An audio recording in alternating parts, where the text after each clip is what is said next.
I'm Tomlyn Nicholson. This is Thursday, February 12, 2026. In a bipartisan move, the House of Representatives voted to overturn President Trump's tariffs on Canadian imports, marking a rare rebuke of the administration's trade policies.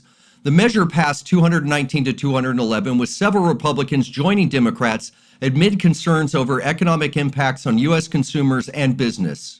House Republicans advanced the Save America Act, requiring proof of U.S. citizenship for voter registration in federal elections.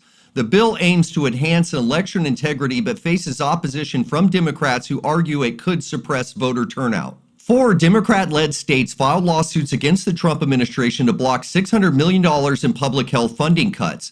The states claim the reductions target jurisdictions with differing immigration policies, calling it political retaliation. President Trump highlighted strong job growth in the latest economic report, with wages rising and factories expanding nationwide.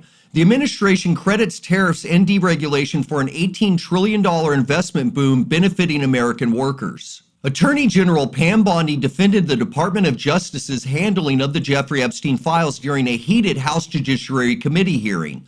Democrats pressed for more transparency, while Bondi emphasized ongoing investigations into related matters. The U.S. and Iran are considering a second round of nuclear talks amid heightened tensions following recent conflicts.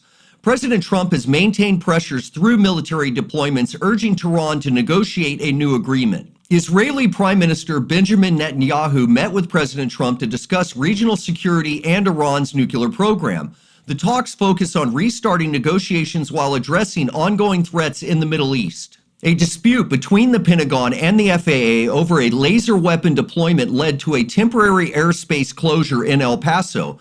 The measure was intended to counter cartel drones but raised concerns about civilian aviation safety. The Trump administration announced new tariff agreements with India, El Salvador, Guatemala, Argentina, and Bangladesh.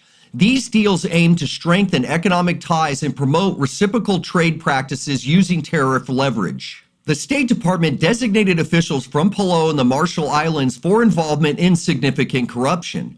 This action underscores the U.S. commitment to combating graft in international partnerships. The Congressional Black Caucus formed a coalition with civil rights groups to counter perceived erosion of minority protections under the Trump administration.